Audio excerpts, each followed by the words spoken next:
Welcome back, everyone. I am your host, Johan, here at the Neon Press.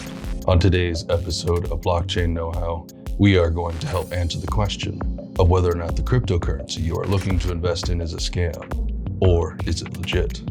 In order to interact with these various exchanges and dApps, though, you are going to need to understand how to use a hot and cold wallet.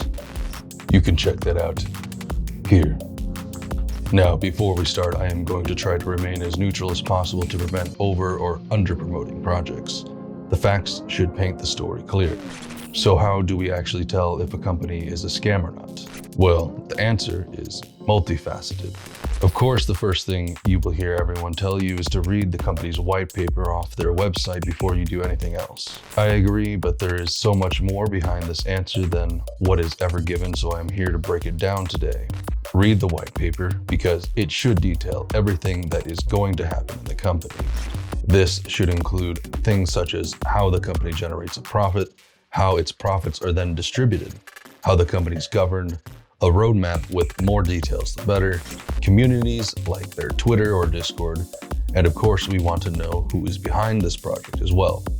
Of course, I'm going to provide a simplified version, so remember to use these concepts and apply them to whatever blockchain ecosystem you are looking to become involved in. How do you tell if a cryptocurrency is a scam or rug pull based on the white paper? If the white paper is lacking in areas or is vague, then there is red flag number one. We want this document to be a living, breathing document that evolves over time, but the more that is done and in place now, the better. It's best not to be in a bad situation and need new protocols in place, when it's much easier to have the work done beforehand. Hindsight is a lackluster tool for fools.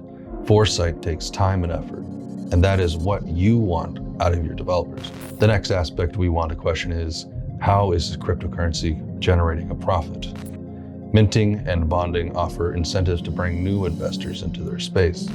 Bonding is the process of offering an asset at a discounted price and given to you over a period of time.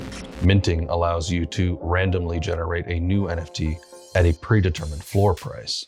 This ensures that everyone pays the same price, and the lucky individuals that draw a rare one are given one based purely on randomness. These then can be taken to exchanges based on what network it is built on, and you can then sell it. Of course, the rare NFTs go for insane prices while a lot do not. This is why it's exciting when you purchase or mint an NFT. You don't know what you're going to get. Bonding an asset like a coin, though, is different from minting an NFT. Now, while they still might have only a finite supply available to purchase like an NFT, not all are given to you immediately or at the same price. Instead, they give you a percentage of the coin over a period of time at a discounted price at the time of purchase. This is done for a variety of financial reasons, but the most obvious is that you cannot immediately arbitrage asset and put heavier than normal selling pressure on a market. Selling their asset only lasts for so long, though. So how do they transfer to a more sustainable model?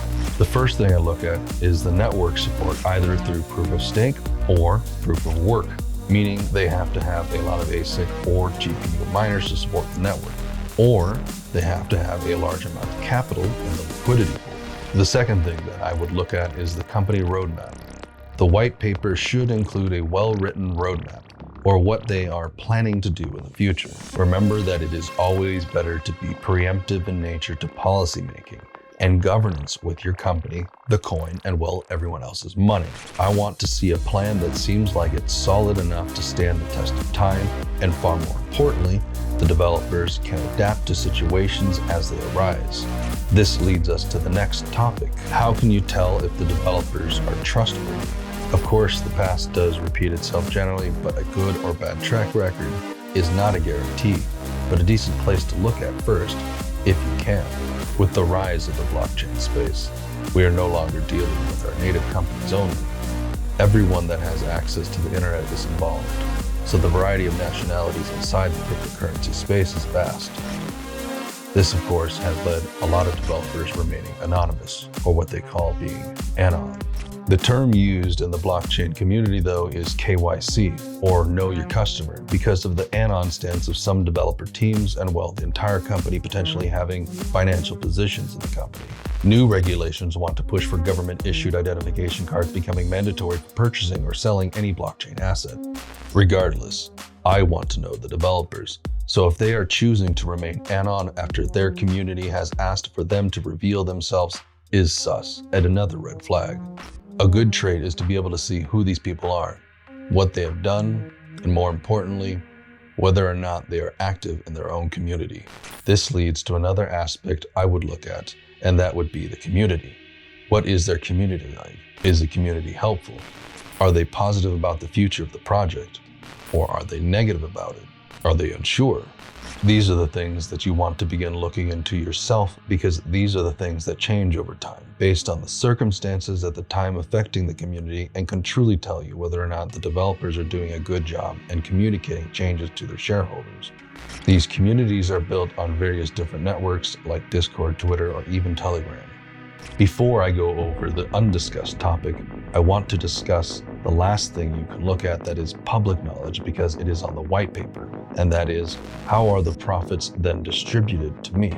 Well, there are various methods that companies use, but we will look at the tokenomics behind the projects, which usually requires the user to pay some tax for selling their asset, of which it is then redistributed to the project's treasury. What percentage goes where is what you want to look to see whether or not the project is truly sustainable. This, of course, is going to vary from project to project, and I highly recommend everyone seek a financial advisor when trying to solve these financial equations to ensure you are doing it correctly and take advantage of the tax incentives to you, if any. So what is the thing that I look at that is not discussed typically? Well, I look at the developer's intent. How do I do that? Well, the proof is in their system.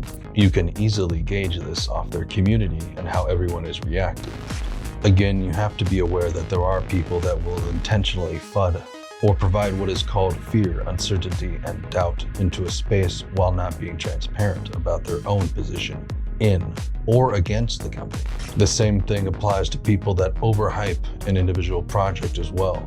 We can also look at how the company has developed over time as well. Have they listened to their community and made decisions that will positively affect their own ecosystem? Or do they make drastic changes without any warning and without any regard to individuals?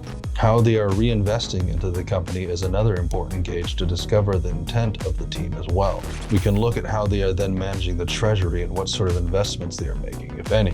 Are they buying important things like validator nodes, more liquidity for their pools, and even yield farming and stablecoin? Or are they investing into risky projects that are backed by other risky projects, or not investing at all?